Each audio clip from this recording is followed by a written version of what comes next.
Welcome back to Cherry Picking, everybody, and thank you for joining us. It wouldn't be cherry picking if it was just myself. So, of course, I've got my main man next door to me, and that is Manny. How you doing, Manny? All good, thank you, Craig. All good. Knowing that we had a session tonight, I actually watched some good football from the Europa League playoffs. I saw Marseille and Shakhtar Donetsk play out a very entertaining 2-2 draw. It really only came to life in the last half hour of the game.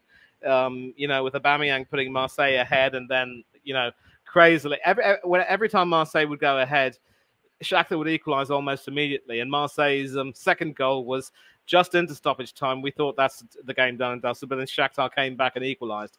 And then later on, I saw Milan put Rennes to the sword. So, there are some fine teams in the Europa League, and obviously I couldn't see the Conference League playoffs because they're not being screened, and I'm not too really impressed with some of those teams there, but. European football is always going to be intense, regardless of the level of competition, regardless of where it's being played. And after the Champions League games earlier on this week, I'm looking forward to next week and what might come up. Yep, most definitely, most definitely. Well, I think there's one place to start this week's cherry picking, and that is at Goodison Park, and of course, the home of Everton. Now, earlier on this week, I had a very, very interesting conversation with Mike Gow about the situation at Reading Football Club and Dai Yong, who, of course, is a Chinese owner. Reading fans are desperate for him to sell the club, which he needs to sooner rather than later. He's a man that is a financially looks like in a lot of trouble. He's in a lot of trouble in both China and Hong Kong. And the hope from Reading fans is that he needs to sell the club, needs money and capital as quickly as possible to fight what charges are going on in China. But of course, this man, he's a man that is very unpredictable. But of course, Mike is an Everton fan as well. And of course, Everton going through their own problems. And they've had the appeal that was due to actually be concluded as we speak today. So today being Thursday, I know everybody's watching this on Friday, but it was due to be concluded today. But it hasn't been. Now, I want to give my views on this, and then Manny, I want to open it up to yourself as well, because this is a really, really interesting topic. So, one thing that myself and Mike spoke about was the transfer market during this January window. Now, a lot of clubs are afraid of breaking the profit and sustainability rules that have come in.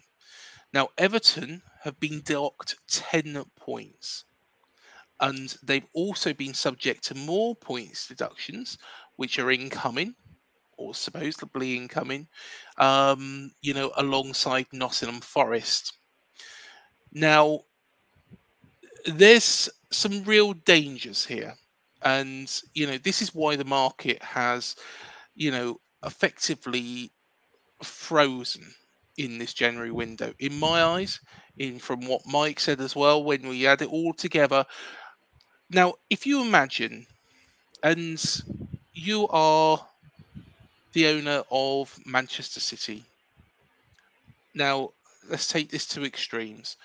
Manchester City. Now, Everton are in trouble. But let's say, for example, you want to buy a player from Bournemouth, for example. Let's say Dominic Solanke. Right. So there's a transfer fee that is being paid by Manchester City to Bournemouth. Now, we would look elsewhere, maybe lower down the pyramid to somebody else. But because Manchester City are watching their own backs, from what I understand, we're not out the woods either. We're we're towing a very thin line, as are a lot of clubs out there. As a Newcastle, Chelsea have probably got overdone it. As of Man City, we'll come back to those two in a moment. Man Yep. United, it sounds like they've overdone it. It's possible that Arsenal are probably towing the line. Yep. Yep. Yep. Effectively, what I'm saying here is that every single club is towing the line. So they're trying to actually stop, themselves getting docked points. Now, this is why there is a lot of these deals, like for NSU now, who we can sign in the summer if we wish to for, I think it's 25 or 20 million pounds. So that's spread it out. Now, there's a big problem with this and big problem with FFP because it's frozen the market. So although yes, you don't want Man City keep snapping up players from ourselves or Everton or somebody like that, but it then goes downhill. So you've got other teams in the Championship. You've got the likes of, okay, Reading's probably a bad example because the owner is a basket case. He's a owner that obviously is dodgy. He's asset stripping. He's already sold two players for dirt cheap. I think it is even more than that actually. So probably a bad example. But now what you've got is you've got you've kind of removed the whole of the structure of the transfer market because clubs are protecting their own back because of this Everton situation. Now, there's two options here. The first option is you give Everton their points back. You open it up. Teams are feeling a little bit more comfortable to spend because that's why I don't think they're spending because they don't want to be hit with this 10 points deduction plus more like Forest are going to get as well. Um, the other option is you stand by what you've done and you keep those minus 10 points with Everton and then give them the points deduction on top. Now, this is not going to please Everton fans, as it rightly shouldn't. And I think that there is no right or wrong way in this, for the Premier League. They're in a no-win situation because if they remove those points from Everton, teams are going to think that they can appeal and they get it written off. They do what they want. Man City, why should they be scared if the points get taken back, given back to Everton? If you leave the points deducted with Everton, the question is the Man City charges. Now, this is what I don't understand, is Man City have got 115 charges. Chelsea have got slightly less, but it's still a lot.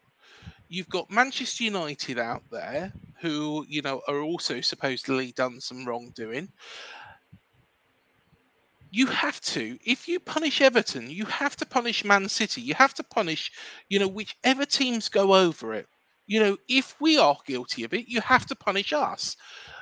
You can't just punish one club and then say, well, Man City's charges are going to take 4 years to conclude because 4 years into the future, Everton could be relegated this season. Man City being deducted points, and let's be honest, the points that they'll probably be deducted will probably relegate them. And, if they get relegated in 4 years' time, that's not going to be any good to Everton if they're playing in the Championship. And like Mike Gow quite clearly said, if Everton get relegated because of this, they will most definitely end up in administration. Now, Everton are a big club. I'm sure there'll be interest. I'm sure because they've got a big stadium, they will be okay in the long run. As I think Reading will be. I think, the pair of them will be absolutely fine. But, the point I'm trying to make here is Everton can't be punished and Man City, get away with it for 4 years. But secondly, when you look down the pyramid, if this happens to another club, say for example, you've got in the lower reaches of League Two, somebody like Sutton United, for example, or Bournemouth back in the day, to be fair. If there was a club, you know, who was wrongdoing in that league, then you've got to do it, hit all clubs with the same brush. I don't think there's a right or I don't know the answer. I don't know the answer. I don't think the Premier League know the answer. The Premier League have made a rod for their own back by deducting Everton these points without actually progressing what was going to go on with Man City beforehand. You know, I'm no way advocating cheating here, but what do we do? How does this get sorted out? Well, it's simple. It's from the sounds of it, you know, you can't reverse the deduction. If you reverse the deduction, then all you're going to do is pretty much, you know, go back to the status quo, and everything, and the whole mess starts all over again. Yeah. It's like having, you know, sentenced a petty thief to jail time. You can't just suddenly exonerate him if he's, even if, I mean, if he hasn't been, you know, proven innocent, you can't just exonerate him and put him back on the streets. But what's interesting is how you mentioned that several clubs, Craig, didn't really indulge in any January signings. But historically, if you take a look at it, a large number of the really big money purchases have been made only during the summer. Yeah. And, of course, you know, those will include, obviously, the likes of Declan Rice and Kai Havertz, who we signed for a combined £170 million or thereabouts. And, you know, in January, you don't rarely get too many big money signings. Most of these signings will probably be players who are, you know, being, they will be free transfers, or they will be players who will get, you know, snapped up on cut price deals. One exception was when, if memory serves me right, we sort of entered into a three-way deal to get Pierre-Emerick Aubameyang to come to Arsenal. And that included Olivier Giroud going to Chelsea, Michy Batshuayi going on loan from Chelsea to Dortmund, and then Aubameyang leaving Borussia Dortmund and coming to play for us.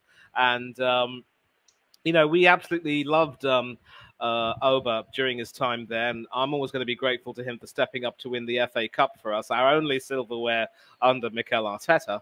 But Olivier Giroud obviously went on to win bigger and better things with both Chelsea and the France national team.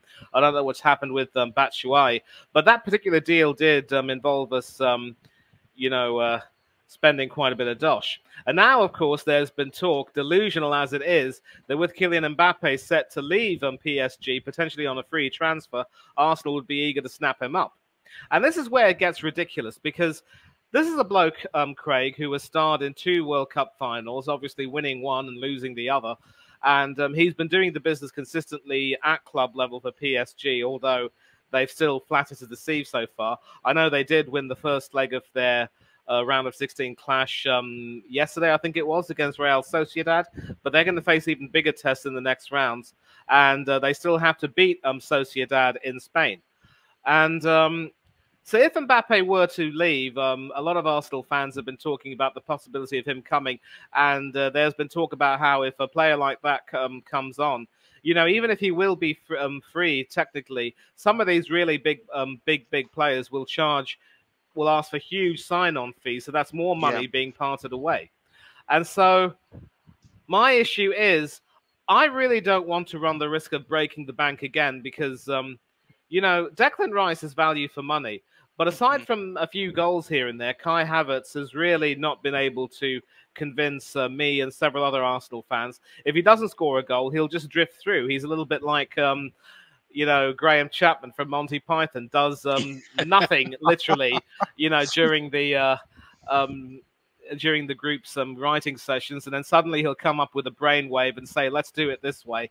And it goes on to, you know, prove successful. You know, the Dead Parrot sketch is a perfect example of that. And then occasionally he'd come up with something completely off the wall. Lemon curry.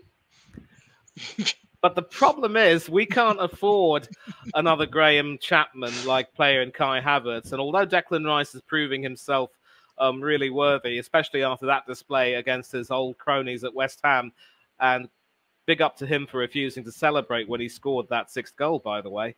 You know, the jury will still be out on him unless he can lead us to the promised land in terms of trophies. If not this season, the next season. The next season, if we don't win anything, then really serious questions are going to be asked and heads will roll. But again, this whole idea of cracking down on clubs spending too much, spending well beyond their means, does also in many ways have a knock-on effect going upwards, because, you know, we don't have we have billionaire owners, but for long periods of time they haven't been willing to you know, provide us with the money we needed. They certainly never helped Unai Emery. Now they've funded Mikel Arteta to the tune of 600 to 700 million quid. And although he has bought some good players, some other players have not really done too well for us, it has to be said. And with Manchester City, of course, they struggled in the first half of the season because obviously Ilkay Gundogan and Riyad Mahrez left the club. And you could see how their departures had an effect on City's fortunes early on. Now, of course, they're coming back up. I keep saying that they are the best second half team probably in history. Of course, Manchester United under Alex Ferguson used to be the epitome of the second half team. But, you know, with City doing it with such, you know, clinicality, you know, you can't really look beyond them. But they also have money. They have money bags owners. They spend far too much money. You just think that they're going to get caught. And so we also, as you said, Craig, we have to toe the line. And even Spurs will eventually have to toe the line as well, because if you remember when you've done your Tottenham previews with Eugene and others, they've been telling you about the stadium, how beautiful it is, how much money has gone into the club, and how effectively that club has become too big to, you know, fall off the radar. They can't fall off the radar, but now more and more pressure will be on them to deliver silverware. No matter how good the football they're playing right now under Ange Postecoglou, they're out of both domestic cups. I don't believe they will win the Premier League, and they didn't have European football this season. So qualifying for the Champions League really is the best way to start. If they can qualify for some European football next season, that would be good for them. But they also have to be very, very careful. And so coming back to your question, I've said it before, you can't reverse the points deduction. But that means that you've also got to stick to your guns and say, you know what, we're going to start cracking down on a lot more teams. And if this forces clubs like Arsenal to, you know, really reevaluate our own issues with regard to finances, then so be it. Under Arsene Wenger, mind you, we were always a very, you know, financially prudent club. But this time around, and a lot of my senior Arsenal fan friends can tell you, shout out to Jez Collins from Arsenal The History and more, and Warren from Warren's Team Talk and a few others, you know, they can tell you right now, Craig, that some of the financial decisions and purchases that have been made have been dodgy, to say the very least. We bought this fella named Marquinhos from Sao Paulo. Apparently, he could have been bought for free, but our technical director, Edu, saw it fit to offer a few million bob as means of a deal sweetener, maybe to try and build a relationship. Now, of course, Marquinhos is back in Brazil, and we might end up cutting him loose for next to nothing. We got rid of Pierre-Emerick Aubameyang for next to nothing after spending quite a bit of dosh for him, and then we all don't get me started on Mesut Ozil and that fiasco. So, you know, we also literally have to look at ourselves and start to wonder how we're spending our money. And one of these days, we're going to have to be audited. And if this means that, you know, we're going to have to watch our backs, we can forget about signing Kylian Mbappe, but we're going to have to make sure that we, you know, try and recoup money for certain players. And sadly, for some players, you know, the injury records are just going to be a huge stumbling block to selling them for some really, really good prices. I think the best bit of business we did in terms of, you know, recouping money for a player was one of the best bits of business, I think, was when we got something close to £20 million for Emi Martinez, because at that time, mind you, he was a reserve goalkeeper who played, you know, some games for us. Most of the time he was out on loan. But that season, you know, he came into the team. He shone magnificently, won the FA Cup. I wanted him to stay and be our number one, but Arteta arrogantly decided to, you know, make him the reserve for the following season and keep Bernd Leno in the job. And Martinez said, you know what? I've got ambitions that you can't support. I want to play football regularly. And when clubs got wind of that, Aston Villa were willing to, comparatively break the bank for him. And, they paid 20 million, and 20 million quid was considered to be a pretty good fee for a guy who, just came into prominence in the last 6 months of his time with us. And, really hadn't played too many games. So it was a bit of a good bargain. We used that money to buy Thomas Partey. But the worst part is, Craig, we ended up selling Bernd Leno after another season for 3 million, Bob. So you can Yeah. imagine now, we are absolutely hopeless at trying to recoup money for the players we buy. And it's as if our sense of financial intelligence and prudence is found lacking. So we definitely could be forced to toe the line with this. And so, the Premier League, yes, they've made a rod for their own back, I agree, because it means that, they've got to try to apply this sort of, strictness on every single club who is found guilty. We see Nottingham Forest also potentially being hit with a 10-point deduction. And if the charges against City, myriad as they are eventually proven, then I'm going to tell you what, the empire will not just crumble, it will literally, it will crack and then have an almighty fall, believe you me. So this has to happen, and I do hope that Everton will be okay in the long run, as you said, because they do have history. They've won the league several times. They also won the Cup Winners' Cup. Back in the days, of course, under Howard Kendall, they were one of the top teams in England. So, yeah, they should, and don't forget the history with Dixie Dean and others. So they should, in the long run, be fine. They do have a history and a stadium. But again, they have to be careful because, as I've said, we can't take for granted that if you do get demoted or relegated, you'll come straight back up. Look at Portsmouth, for instance. Yep, completely agree. And financial fair play has to be there for a reason. You can't have teams going, completely into the red like Portsmouth. Exactly. And, as sad as it is to say, Harry Redknapp was a part of that. He obviously, brought Portsmouth a great deal of success, but then from there, things ended up taking a turn for the worse. And it was tragic for me personally to see how that club really fell in those 2 years.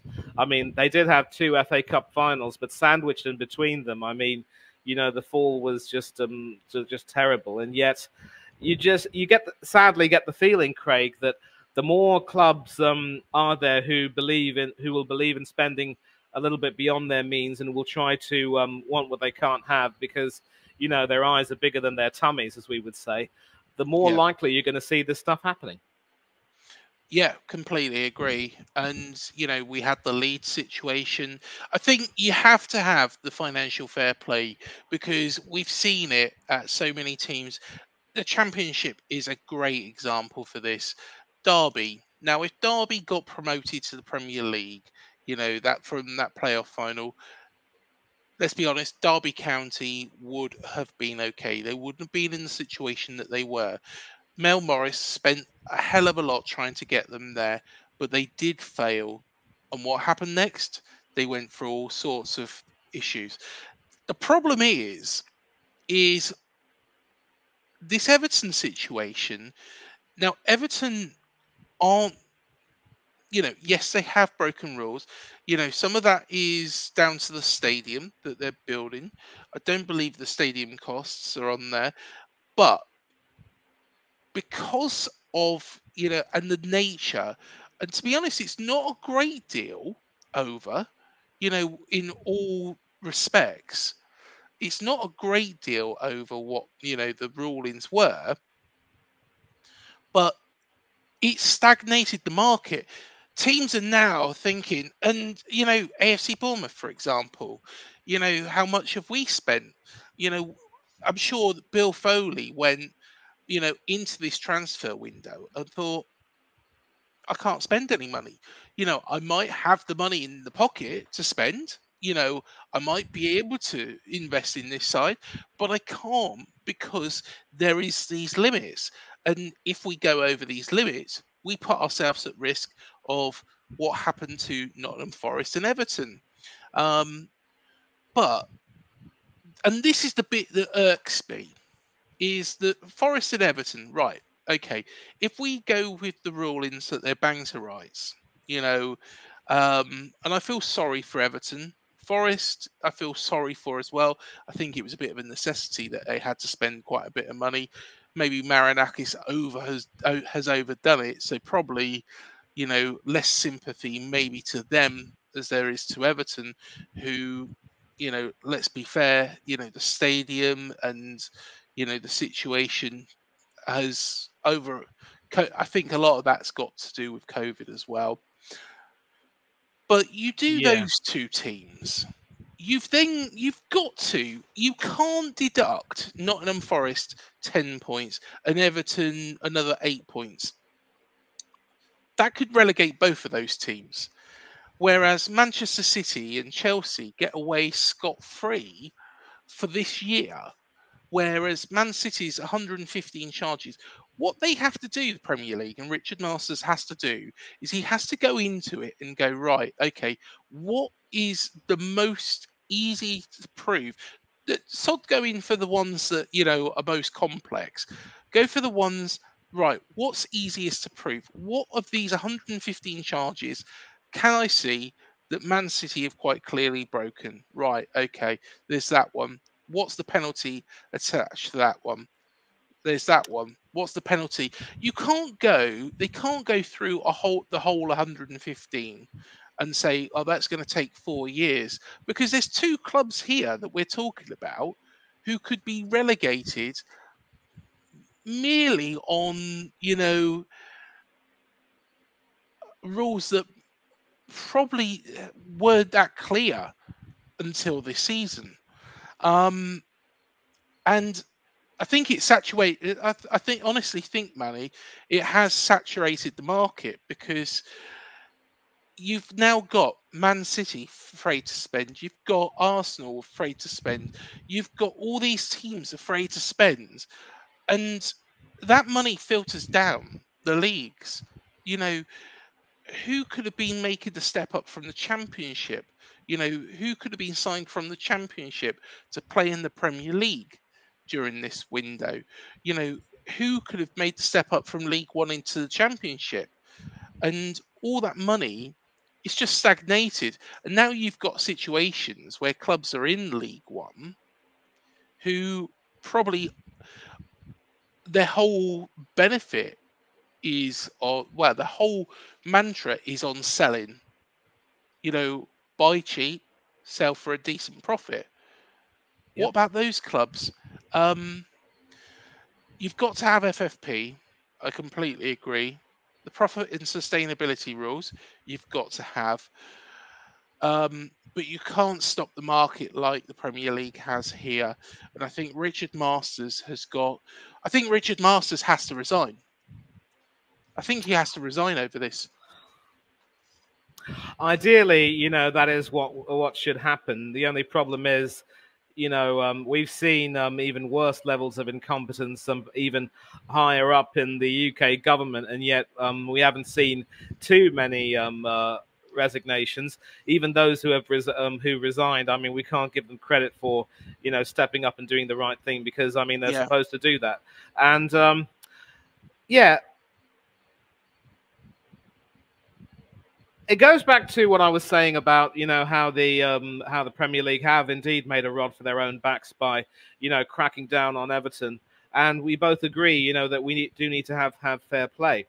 So going back to what the point you made about the myriad charges, ideally you would think that you could just go up, that you could just, you know, prosecute City for the more immediate charges and defer the rest to later, but in reality, Craig, that's not really how the legal system works. The legal system, of course, you know, Yeah. for all of its faults and what have you, and there are many, I'm not saying it's perfect by any means, does have a great deal of protocol attached to it. And protocol will dictate that, you know, everything has to be done systematically. And if it means that City's case will have to be looked at in its entirety, then, you know, so be it. You can't really do too much about that.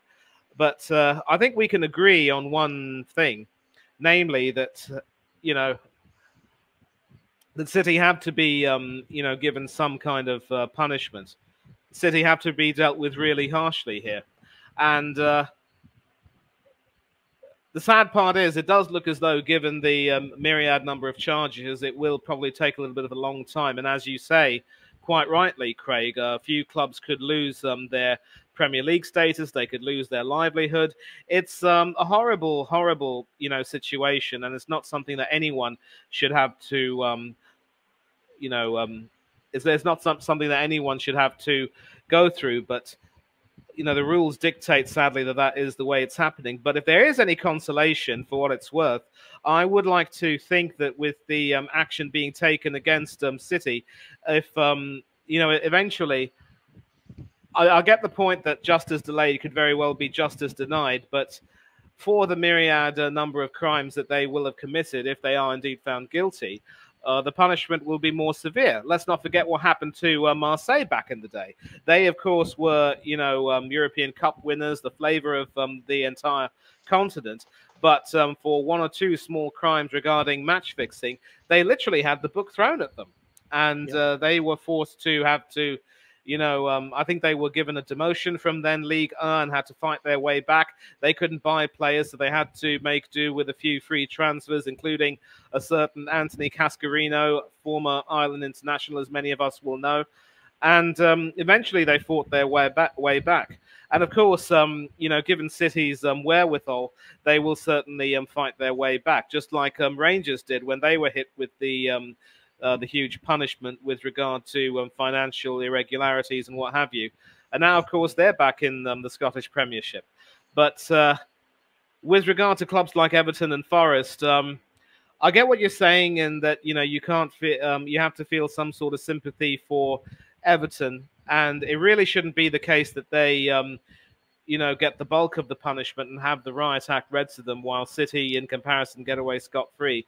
But I think all we can do, though, and I hate to say this, I really do, I don't like this any more than you do, is that eventually the justice system will pretty much have its final say, and will determine if City are indeed guilty. And if they are indeed guilty, then we just have to accept that they will receive their punishment. It is a case of justice delayed feeling like justice denied, but all we can do is just roll with the punches. I don't think there's any much we can do about that, I'm afraid. Yeah, I think you're spot on there. It's the Premier League have made their, it's going to be very, very difficult for them to overturn this points deduction for Everton. Do I think it should happen? Personally, I think it should, but at the same time, it is setting a precedent at that point in time. It's setting a precedent at the moment, really. That clubs have to toe this line. If it gets overturned, it sets a precedent that, clubs can appeal and they can do what they want. So the Premier League and Richard Masters, like I say, should resign, because he's brought the game into disrepute. Under his watch, we've had VAR introduced, which, let's be honest, isn't particularly, being implemented with any class. We're now, and I know it's a whole different thing, but, we're now talking about blue cards, which I think personally is one of the most ridiculous things that you could suggest. The other suggestion I've got here, and this is quite a unique one, and something I put to Mike and I said it makes sense, is a golden share in each club. So the Premier League, the EFL, and any leagues below that, so non-league, they have a golden share of maybe just even 5% in each club. Now, what this is going to stop is going to be, firstly, the Premier League have then got full visibility of what's going on at Everton. They've got full visibility of what's going on at Bournemouth. Got whole visibility of what's going on at Arsenal or Chelsea or Man City. So they can nip it in the bud there and then. They've got whole visibility of the situation at Reading. Now, let's start off with the Everton situation. they could then therefore say, look, you're overspending, you know, this is what you need to do now. You're under a transfer embargo for 2 transfer windows. And then, you know, to bring their spending into line. They can nip it in the bud before it becomes an issue, which it's become now for Everton. We go to the other end of the spectrum. We go to the spectrum that contains Reading and Derby and Sheffield Wednesday. Clubs that are just generally being ran absolutely terribly. I know Derby aren't anymore, but they were at the time. At that point, because of that golden share that the EFL or the Premier League or, you know, whichever league they're in has got, they have then got a say on that owner, and they can then save that club from the situation. It's still not going to be cut and dry, don't get me wrong, because that owner could have still spent, you know, say for example 180 million when you're in the Championship. It's still not cut and dry, but at the same time it gives clubs that bit more of an impetus, and the EFL have then got that controlling stake that they can take over and wrestle control of somebody like Dai Yong or Mel Morris or Dejan Chanziri, or, you know, of course there's situations now at Blackburn Rovers as well, with the Venki group. All these situations they could stop. What do you reckon of that suggestion? Like a golden share in each club? I like the idea that you've mentioned, Craig, about the Premier League having a little bit more of a say in everything. But I'm a little bit wary, though, as to how much control they should be given. That bit you mentioned there about, you know, dodgy owners coming in, that is absolutely brilliant, because let's not forget, you know, Leicester also, when they were brought up, they were bought by the Shinawatra family, of course. You know, obviously a huge political family in Thailand. They actually offered a scheme by which they could pay the money using lottery winnings in Thailand. Now, the thing about this is that if you're an owner of someone, or you're trying to prospectively buy something, and you have this idea that you can possibly only provide the money in that particular form instead of liquid cash up front. You know, I'm not necessarily saying that you should have pay everything with liquid cash immediately. Yeah. But, you know, when you have a situation where every single amount of your purchase will be made by something that can't even be necessarily guaranteed, then that in itself could potentially be a bit of a red flag. And don't get me wrong, Leicester did enjoy some wonderful success, most notably the Premiership under Claudio Ranieri, and then Brendan Rodgers continued in that vein by helping them win the FA Cup, and also continually making them a top team. But then that season, when he finally lost his job, you know, Leicester ended up sadly going down, and finances did play a role in it.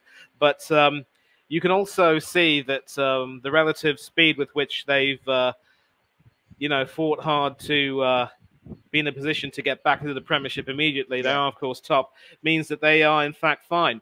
But all of these dodgy owners, and the more I hear about Reading's owners, especially these ridiculous businessmen, you know, it angers me. How can these guys, you know, who literally are, you know, the equivalent of Del Boy Gunner from, not Del Boy Gunner. Sorry, Del Boy, forgive me, mate. Del Boy Trotter. Del Boy Trotter from Only Fools and Horses. You know, it's the equivalent of, you know, them saying this time next year we'll be millionaires. This time next year I'll pay you the money in full, or something like that. And, you know, you can't have these dodgy people who aren't even willing to guarantee how they will pay the money, getting that sort of an opportunity to have that kind of clout. And of course, when, you know, Manchester City were bought by you know, the Abu Dhabi royal family, and Khaldoon Al Mubarak is the person who is pretty much involved in all of that. You know, they at least had a guarantee that the money will arrive almost immediately, and that's what these really wealthy Arab groups are able to do.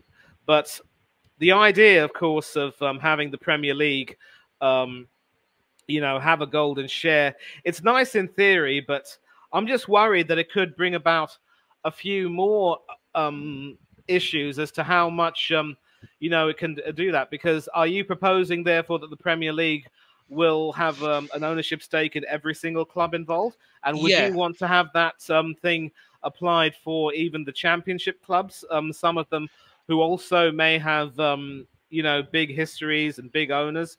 That's going to present a few challenges in itself. I do definitely believe that the Premier League, what it should do is really make an insistence on every single club conduct an audit. And I did mention this backstage. Arsenal definitely need to do an audit to make sure that we can explain some of our financial decisions and have our finances in order, because some of our decisions that we've made in recent times have been dodgy, to say the very least. And the golden share thing, as I've said, obviously, we've had talk about the idea of fan ownership, and maybe if the yeah, fans were made to have more of a say, then it would be good. But then, as we saw in some of the riots at Old Trafford around about I want to say maybe 2 years or so ago, fans are quite emotional. And I don't know if you can necessarily even trust them to make the right decisions for the club, even though their passion is, unparalleled. So, if you were to put every single Premiership club under part ownership of the Premier League, then in theory, as I've said, it would be really good, because there would be a greater level of accountability, and you'd have watchdogs everywhere, telling them, you can't do things this way. You've got to answer to us. You've got to make sure that you report to us. But then, given how the VAR situation has been handled by the Premier League, do we really have enough faith in these idiots at the top to be able to, handle those things properly? And then you're just opening up another can of worms there. I just think that it would be. I just think for now, Craig, we just might need to focus on making sure that clubs are subject to more stringent controls with regard to potential ownerships. That could be a really good start. And if we can, remove some of these dodgy owners, that would be an ideal thing. It sounds good in theory, but it's going to have to be really thought of in greater specificity before it can, really take heed. And I just don't know if any of the clubs themselves would necessarily want to see the Premier League have more control than it already has. I don't even know if the Premier League would necessarily be willing to, have that sort of an undertaking. And as I've said, Craig, I love the idea. I do like the idea in theory, but I just don't know if it is something that can be practical at this point in time. But one thing which I am going to do is I will definitely speak of this idea to some friends of mine, and maybe they can have their say on it. Because I tell you what, you've actually thought of a wonderful discussion topic, and if we can get some of them to have a chin wag with you and give you their perspectives on it, you can have a more complete idea than just listening to the bloke with whom you're speaking right now. I think it would be such a good idea, and maybe from off the back of what you've said, maybe it shouldn't be just the Premier League and the EFL that holds that golden share. And like I say, it doesn't need to be much. 5%. It means that we would be able to see where the finances are going. We'd be able to see that, for example, there's another really strange situation in the EFL, and I don't know if many people are aware of this, but the Crawley situation is absolutely bonkers. It's absolutely bonkers. Now, firstly, I don't think the EFL should have let the Crawley owners, which are effectively a cryptocurrency group or Oh something boy, that oh boy, oh boy. sort. It's um, I don't really understand it, to be honest. But they're purchasing it's like a trade of pictures or something. I honestly, it's beyond me. It's beyond me. But it seems like that they're just being dumped into debt. Seems like that football club is just being dumped into debt. Um, Whereas with that 5% stake, the EFL have, or a governing body, maybe a new governing body needs to be set up looking at this of people, and by all means, if anybody is watching this and wants to run with this golden chair idea, please do. If you want to name it after me, I'm happy to, but I don't really want to be involved in, you know, the actual looking into clubs' finances because I wouldn't have a Scooby Doo what I'm doing. But if intelligent people were able to look at those figures, on a daily basis, and it was flagged up, and they go, hold on a minute, there's a real big problem there evolving. They can nip it in the bud there and then for that fan base. They can stop those points deductions there and then, like Chanzeri at Sheffield Wednesday, big football club. De Jong at Reading, another big football club. They can take those football clubs off those two people and go, right, Absolutely. this is what we've got. This is the incoming. So this is the stuff that is coming into this football club. And this is what we need to pay out. Let's keep this club just solvent by doing that for this moment in time. But at both of those clubs, and I wasn't aware of this, both of those clubs have actually sold their stadiums to their owners. That's very much what Derby have. Hmm. They've sold their stadiums to their owners. It just all seems a bit of a. It seems very, very dodgy, very dangerous, and lots of rule breaking. And what happens? What's happened at both of those clubs? They haven't achieved their aims. They haven't achieved the success that maybe they sought out to do. They're not very good business people. Let's be honest, those two aren't. And they're now paying the price. Well, they're not paying the price because, like, let's be honest, Dai Yong hasn't been seen for about 18 months, and Chansiri just has a go at Sheffield Wednesday fans over social media and in email. So neither of those men, care about those football clubs at all. Whereas it's the fans that are left, isn't it? Absolutely. I mean, if it is any consolation, as I've said, for what it's worth, even though justice may be delayed, justice does take place. And I believe that those owners will be made to Yeah. eventually have their judgment day, and they will be very harshly judged, believe you me.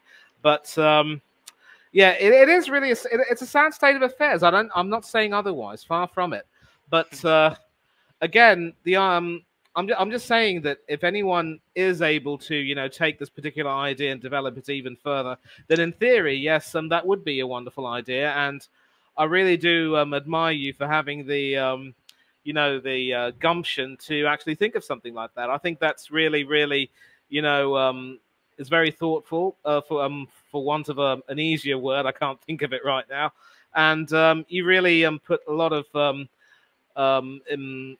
imagination into it. But again, it's something that will obviously have to take a great deal of Yeah. consideration, and a lot of planning will have to sort of go into that. But we can all agree by means of coming to a consensus that all of this nonsense regarding financial fair play and clubs being targeted by dodgy owners. This has to stop. It really does. And any which way that it can be done, I'm all for it. We all are. Yeah. Most definitely, most definitely. So, if anybody wants to take on that idea, go for it, run with it, because it's Sheffield Wednesday and Reading at the moment. It could be any one of the 92 clubs tomorrow. It could be anybody. So let's be honest, it was once upon a time AFC Bournemouth. So yeah, hopefully, fingers crossed. And I get what some of these fans are like. Oh, they're our rivals and all that. No, at the end of the day, you know, you wouldn't want any football club to go under because it destroys the whole integrity of Oh, you the bet. game. The You game, bet. regardless of how big or small that club is, it just ruins it. Look at the season Bury went out of business. You know, Mhm. firstly, that man, and it was a guy called Steve Dale who did it. And we can talk about the Oyston family as well at Blackpool because they come very, very close. But did those people care about those football clubs? Steve Dale, I don't even think ever walked into Bury. I don't think he really knew anything about Bury. Um, all he wanted to do was make money out of it. It seems like it was just destroyed, absolutely destroyed by a man who was there only a short space of time. A club like that who was I can't I can't remember a time when Bury wasn't in the football league. So yeah, let's move on from that because there is some other subjects and we've spoken quite a lot. But let's cover off this other thing that's been announced. And I did mention it very briefly. Blue cards. What are they thinking of? Are they even thinking? That's the question you should be asking, Yeah, mate. exactly. And go ahead. Blue cards, right. Yes, rugby has got sin bins, but rugby hasn't got goalkeepers, so to speak. Rugby is a completely different game. Um, you've got other sports as well that have got this sin bin rule, but the sin bin rule just seems to be that you can rotate players. So when they go in the sin bin, you can say, for example, take off an outfield player, and then your person in the sin bin, you know, then goes and waits. Whilst you bring on, say, for example, somebody in goal, and then so you can bring on players as and when you want to. Football's not like that. Football's not like that. So where does this start? So you've got a team, they're playing, and a goalkeeper goes in the sin bin. Now, what is normally going to happen, Manny, when the goalkeeper gets sent off on a match? You take an outfield player off and you replace him with a goalkeeper. Yep. Now, this kind of doesn't work when a goalkeeper then goes in the sin bin. So you have to take off an outfield player to actually go in goal. So you have to take off one to replace them with a goalkeeper to go in goal. But do remember that goalkeeper, your original goalkeeper, is in the sin bin. He's going to be coming on in 10 minutes' time. So it just doesn't work. They haven't thought it. I wish wish football would go back to what it used to be. Under the years where you had referees, good. I think the refereeing levels have gone down in the Premier League. You had referees like Mark Housey. I'm not just saying that because I spoke to him. Graham Pole, Jeff Winter. You had these referees who were quality. They rarely got things wrong. They would get things wrong sometimes, human beings, but at the same time, I'd rather that a mistake being made by a human being rather than VAR. Firstly, VAR, you know, I'm dead against it.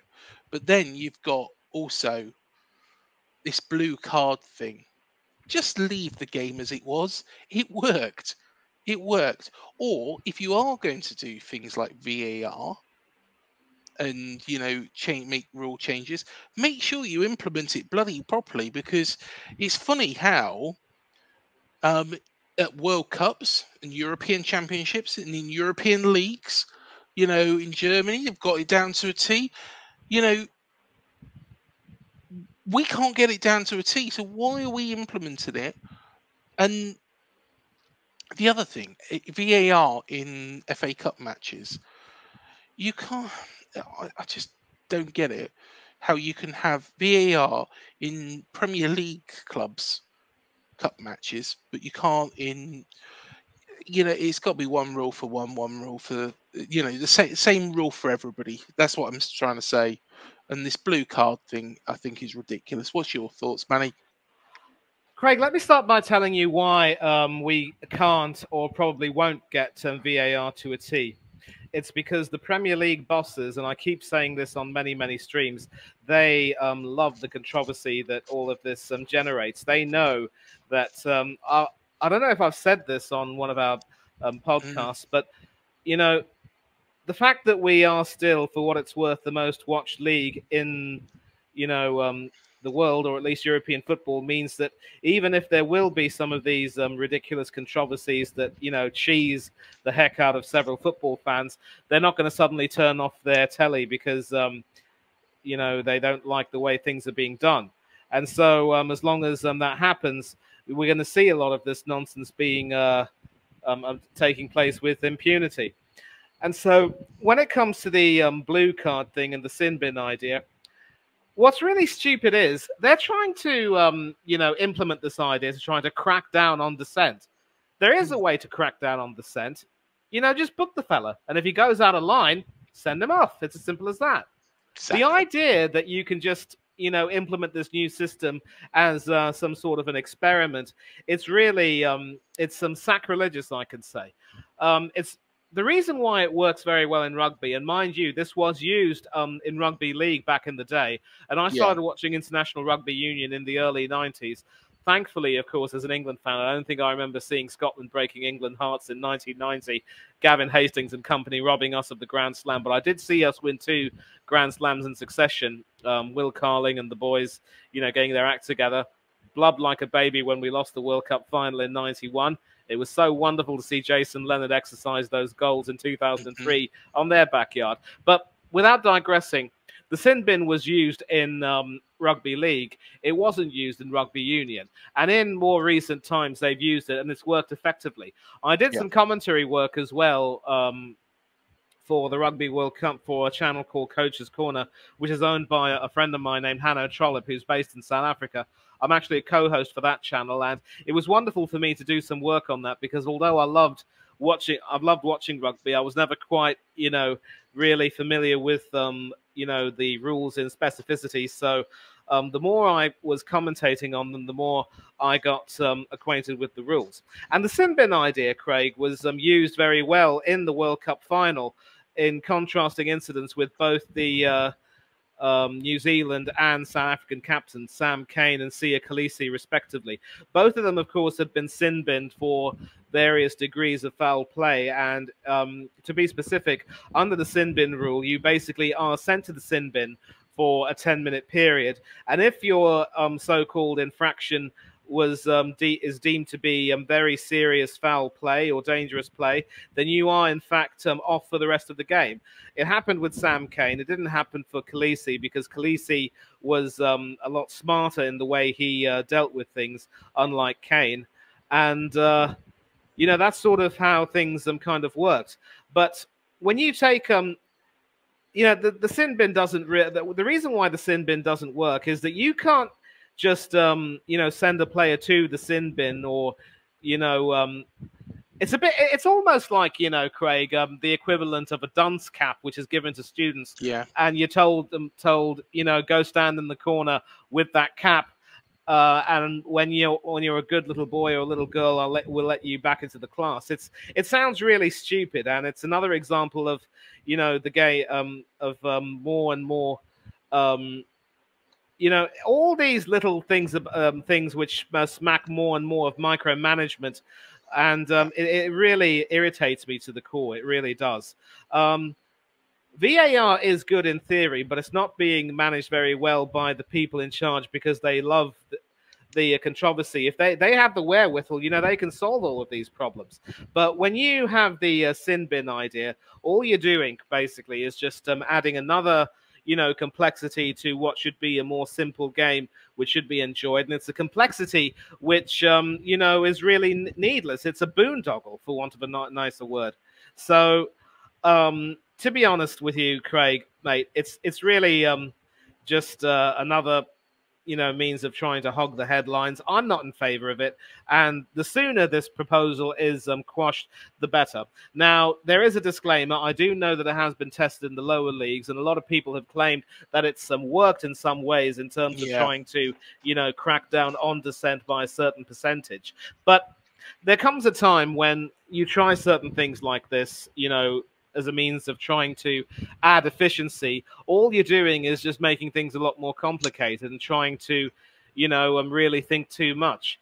You know how you try to overanalyze everything and you suffer from something called analysis paralysis? I learned that in my MBA degree course. Yeah. And I just think that this particular idea of having a sin bin and blue cards, all it's going to do is really, it'll just completely complicate the game even more, effectively mucking the game up and taking away, it'll effectively, it won't make the referees' jobs a lot easier. If anything, it will do a lot more to effectively hamper them, because if they believe that a player who's engaging in dissent is worthy of being sent off, and according to the sin bin rule, they're decreed otherwise, what does that do for the referee's authority in that respect?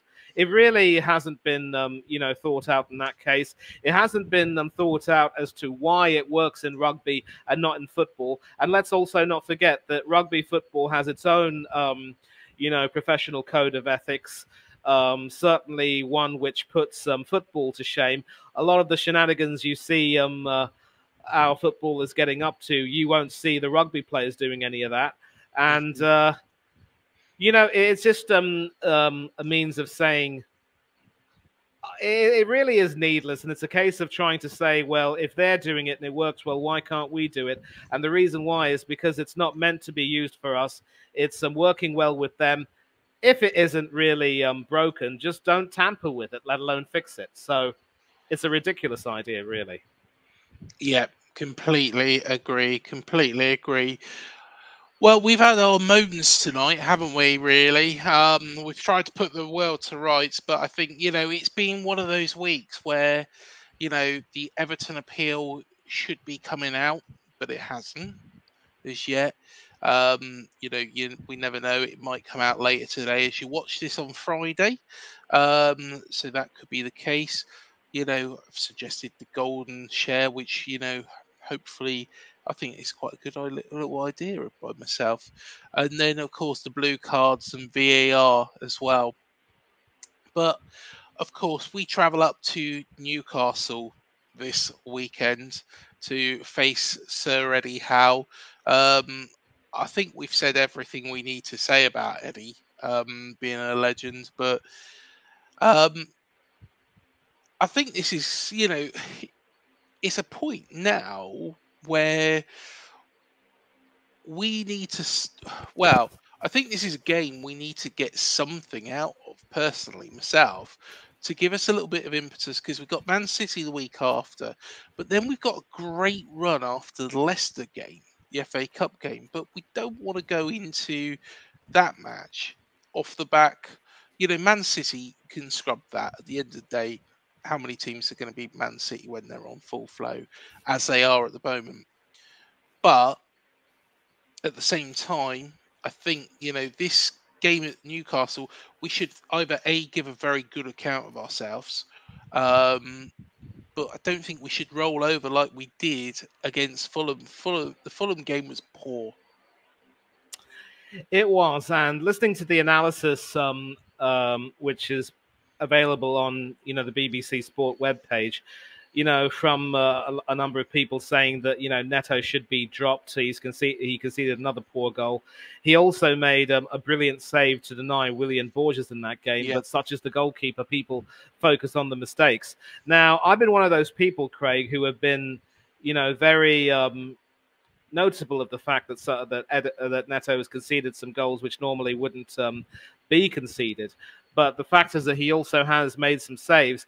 He's not really the complete all-round goalkeeper. And No. when you have a situation, though, where you've got Mark Travers and Radu, of course, who are in direct competition with him. Radu, Sam, I mean, he was given his chance in the League Cup game, and I thought he did quite well. I don't even know what he's done to suddenly be back behind Travers in the pecking order. Mhm. And, you know, I would say that some of the, the leadership that Neto has provided has been quite good. The only problem is now you're in a situation where if you drop him, can you conceivably replace him?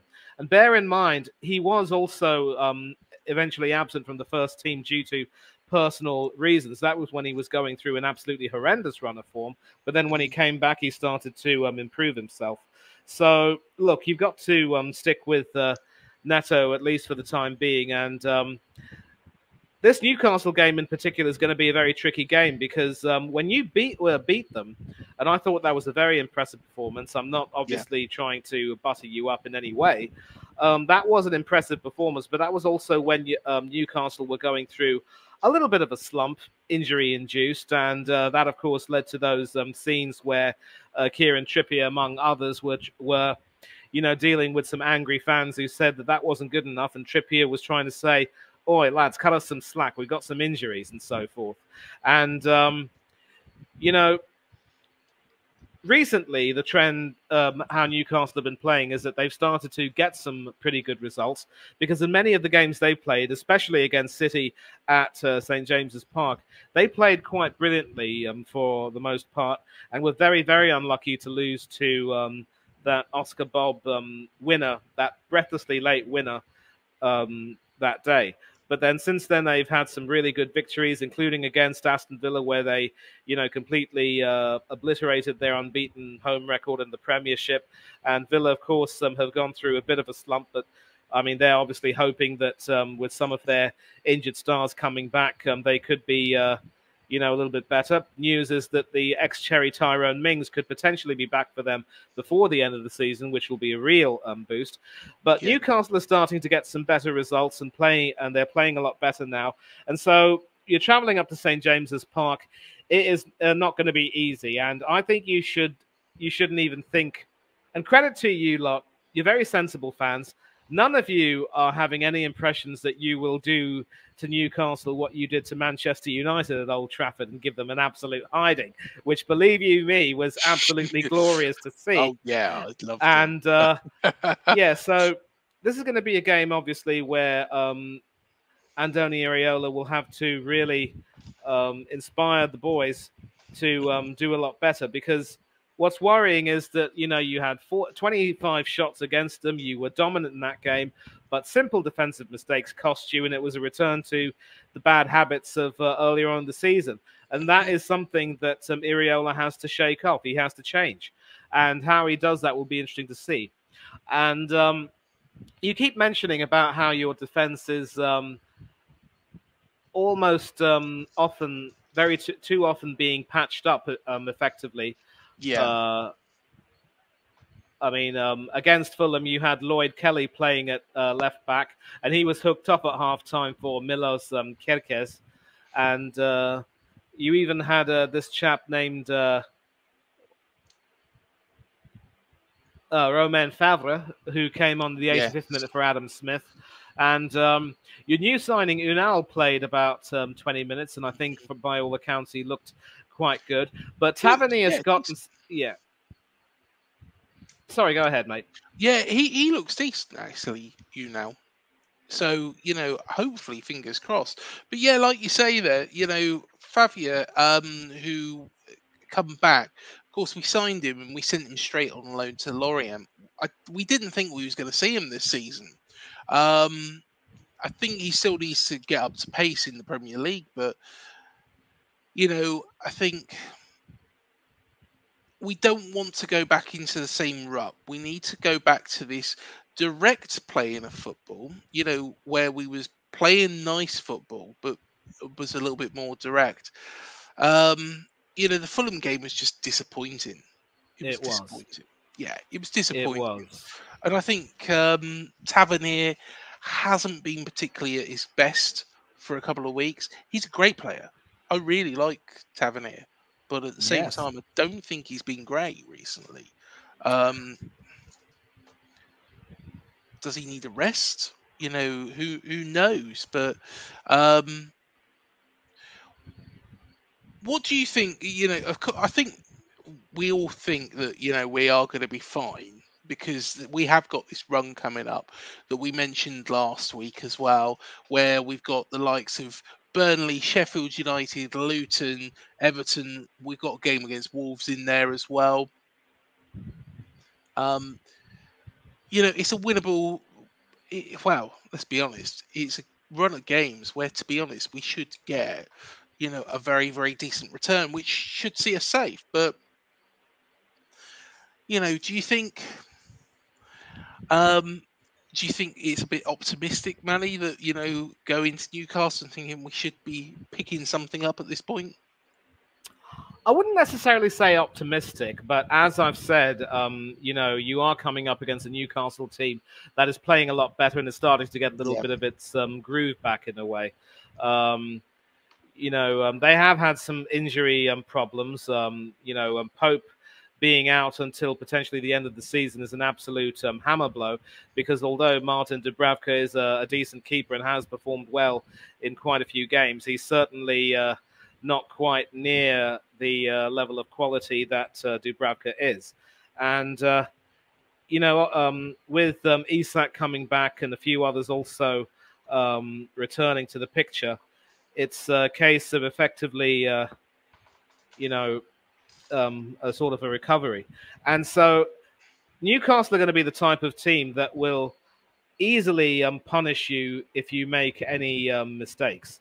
So that's why you have to avoid making the mistakes you made against Fulham, against this Newcastle team, because I'll tell you what, I wouldn't necessarily go so far to say that Fulham are a really good team, but they are decent, and they have certainly had a great home record at Craven Cottage, and they will obviously, punch above their weight as they've done under Silva this season. As an Arsenal fan, I remember that 2-1 shellacking they gave us, where we looked absolutely dire and deserved to lose. So Newcastle will obviously be a different kettle of fish, and you will have to really work hard to get something there.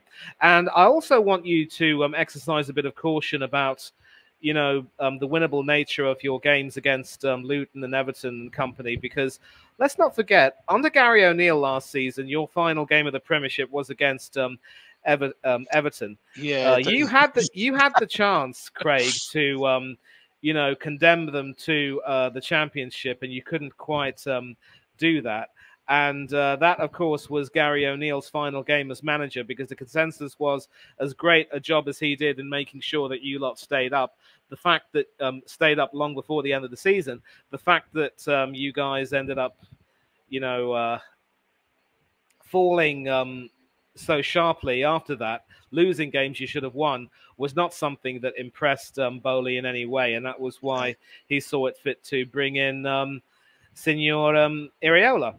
So you will have to be a little bit careful with this run-in. And as far as Newcastle are concerned, you've got to avoid the mistakes. And so going back to your question on Tavernier, I'm taking a look at the lineup again. Tavernier, Alex Scott, and Sinistero were all brought off with about 20 to 25 minutes left in the game. Yeah. And those three attacking midfielders, who were supposed to be the attacking pivot, I think they either looked tired, or by some accounts, they didn't really have good games of their own. Is Brooks injured, by the way? Brooks is at Southampton. See, this is what's crazy is, the loan move, of course, happened. He went to Southampton. I just don't get it. Don't get that. Don't get that at all. And he set up 2 in their game against Huddersfield, which they won 4-3. Rothwell scored the other 2. So I honestly don't get why we've sent him to Southampton. Don't get me wrong, I know it sounds weird. Some people might go, "Oh, well, we don't want Southampton back up." But, let's be honest, everybody misses their local rivals. And, we've enjoyed our bit of a ding dong, shall we call it, with Southampton, recently. Ding Um, dong is just about right.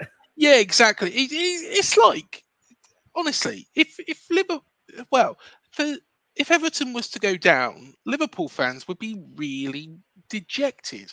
It's like Man United fans didn't really know what to do with themselves when Man City went down. They didn't even know even further when Leeds went down. So you've got this. It's like I know that you might. If Spurs went down, Manny, if Spurs got relegated, you'd probably have a laugh about it for a season, but then you'd be like, I want them back actually because it's good fun. So yeah, I think I don't get that, but I digress. But yeah, as saying about that, Brooks going to Southampton was, I think it's just a daft move. I just think it's overall silly move. Completely daft because by all your accounts, Craig, he's actually doing pretty well over there for the Saints, and his I don't know if he had some sort of a bust up with Iriola, because you don't just offload a player of his ability and potential who's come back from cancer and is obviously very popular with the local group. Mm, I really don't know what the whole shenanigans involved there is.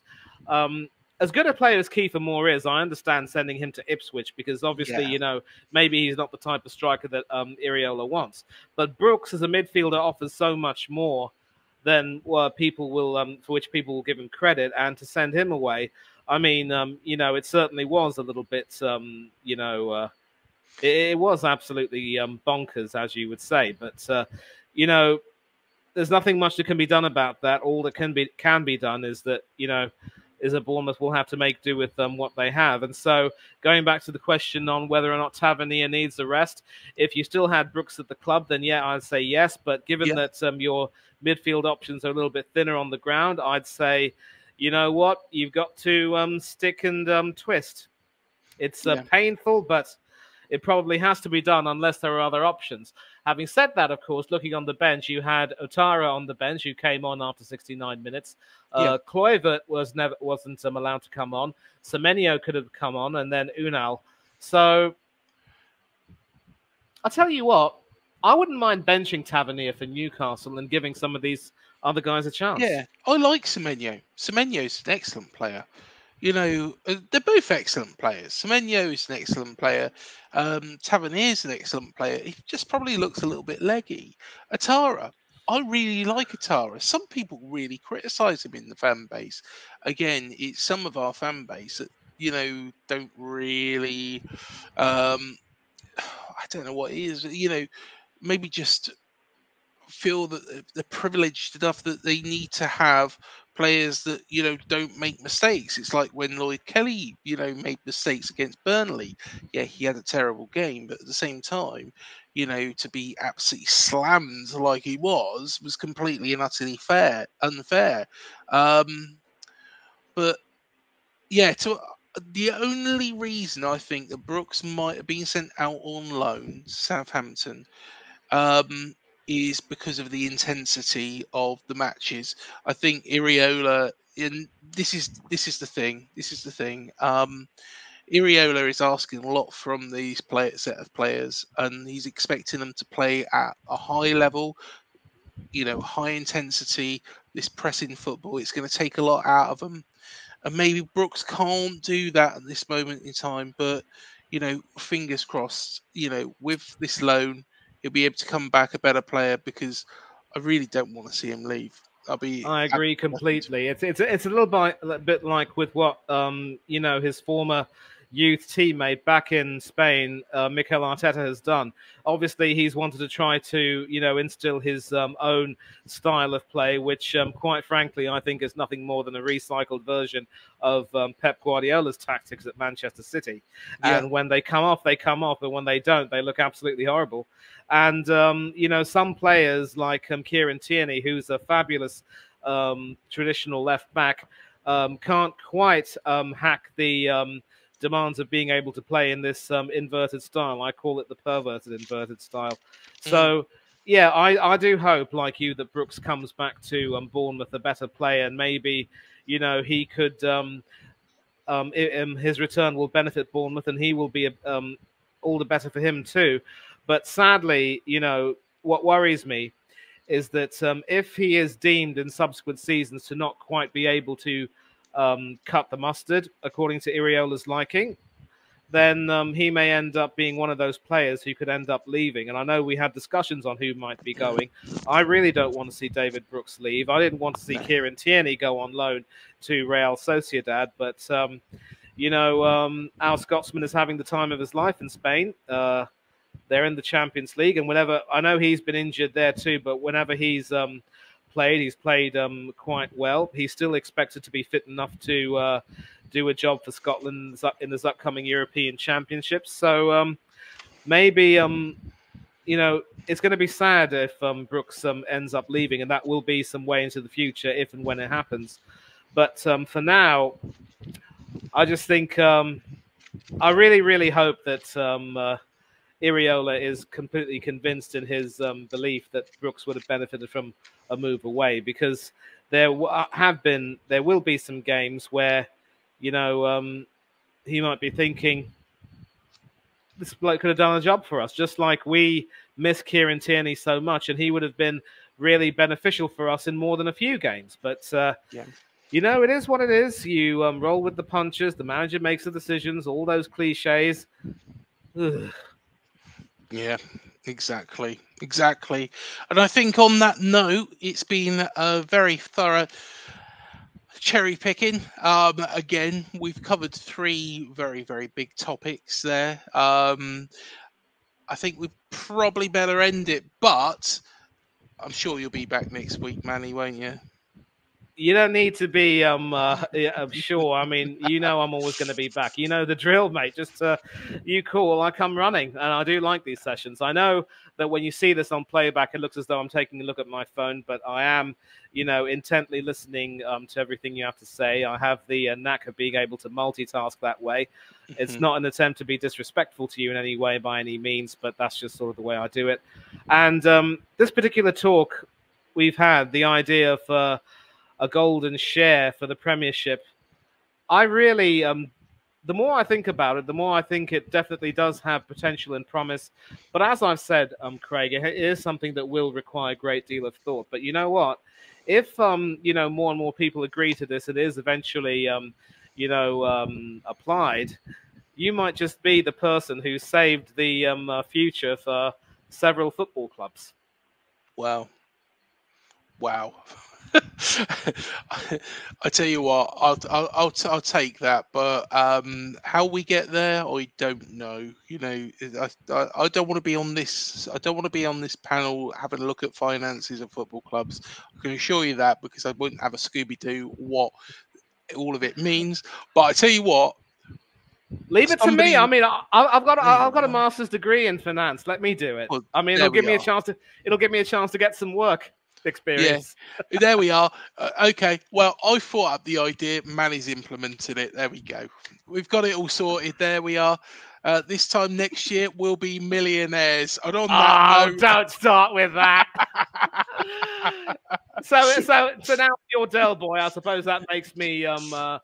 Would I be Rodney or Trigger? I don't know who. Well, I think I'd probably be Rodney. I don't know.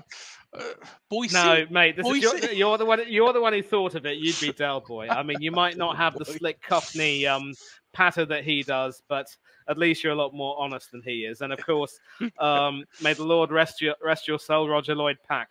Yes, most definitely. Well, I think we better end it on that note.